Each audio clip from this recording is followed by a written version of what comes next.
what's up guys? My name is Zach and today I am in a 2007 Mazda Rx8. Up front is a 1.3 liter rotary engine and down below is a 6-speed manual gearbox. So as you guys know, I am of course a big rotary fan. I've had two Rx7s in the past, and if you're familiar with this channel then you know that I do post a lot about Rx7s. So it is really fun to be in an Rx8 for a change. So let's talk about that 1.3 liter rotary engine. Well, it's a rotary. It doesn't have pistons, it has little triangular rotors. And if you're unfamiliar with that, they are really small displacement, but they put out a good amount of power for their displacement.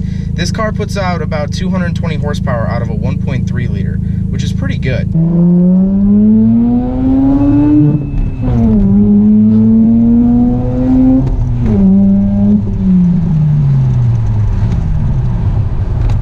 Bash a rotary and say that they're not fun. And also it is coupled with a 6-speed manual transmission, which according to my knowledge, this is the only rotary to have a 6-speed from the factory, which is really nice for highway cruising.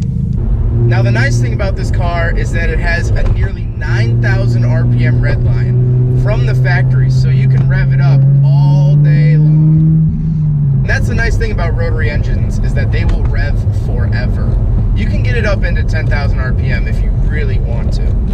Now let's talk about the interior. Honestly, the interior surprised me a fair amount. It's really well put together. It's a really nice place to be. Of course, you get the center-mounted tachometer right in the middle with that 9,000 RPM Redline. It's a really nice touch and a nice reminder of what you're driving. But other than that, the gauges are pretty standard. In the center, you get a radio, a little red heads-up display, and that's about it. It's pretty simple, it's nothing crazy, but I really do like it. So unlike the Rx7s, this car is technically a 4-door. You get two little suicide doors on the sides, but you do get 4 seats, which is really nice. I know some Rx7s came with back seats, but they were not usable. You couldn't fit a regular human being in them. But these seats you can actually use, which is a really nice feature. If you're gonna spend your money on a car, you might as well be able to take 4 people with you. There's also this giant center console that starts in the middle at the front of the car and works its way all the way between the back seats. I think it's a really cool touch that Mazda put that in there. It's really nice and it really brings the interior together. Another nice interior option is that you do get heated seats, which is really nice for the winter months here in Chicago. Also, this car has a sunroof, and I love sunroofs. I want to get that out there. I will never buy a car without a sunroof ever again. So like I said, I am really impressed with this interior. I did not think it would be this nice. I've driven Rx7s, and I can't say that their interiors are as nice. I have to be honest, I wasn't a huge fan of the Rx8's appearance until recently. They're really starting to grow on me. I really like how the nose kind of slants forward and you got these big, almost hip-like wheel arches. It's a good-looking car, in my opinion. And I didn't think that a while ago, but the more and more I've gotten used to it, I really like these cars. So there are a couple issues with the Rx8. And first and foremost, the Renesis rotary engines that are in these cars haven't been the best. A lot of cars have been rebuilt. This car actually has a rebuilt motor with about 20,000 miles on it. And there's a myth that engines pop at about 80,000 miles, but if they're taken care of, they won't pop, they won't explode. But I have a separate video talking about rotary reliability. It's on my channel.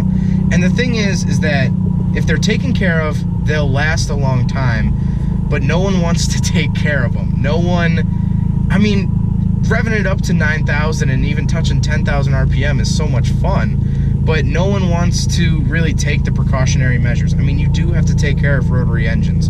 A lot of rotaries you have to pre-mix, which is adding 2-stroke oil into the gas. I've heard that you're not supposed to do that with Rx8s, that you don't have to pre-mix with Rx8s, but I'm not exactly sure. It really depends on who you talk to and whatnot, and it does kind of accord to the emission standards of where you're from. But other than the engine issue, these are really good cars. They're fun cars and they're super user-friendly. Would I buy one? Absolutely. I would daily one of these in a heartbeat. They're just fun cars to daily. Plus, they're odd. RX8s are just, they're different. Rotaries are odd, they're different. Not all cars have rotary engines, obviously. Mazda's the only one to really mass produce them. So when you drive a rotary daily, that's cool, that's weird, and it turns heads. And not to mention, the rotary community is just something totally else. It's a whole different creature. Now, the one thing I do like about the RX8 is its usability. I kind of think of it like a Hummer H2, where the first generation RX7s were like the H1s, where they were built for a special group of people. Not everyone can use them. Not everyone would really like them. But the RX8 seems like a car that anyone could really use. It seems like a more dailyable car. It seems more user-friendly. And I really like that about it. It's like a sane version of the RX7. Well, I hope you guys enjoyed the video. I hope I've changed your mind on the RX8. It's a really fun car to daily. It's a really fun car in general. But again, hope you guys enjoyed it. Don't forget to rate the video, comment on the video, subscribe if you really liked it. Take care, guys.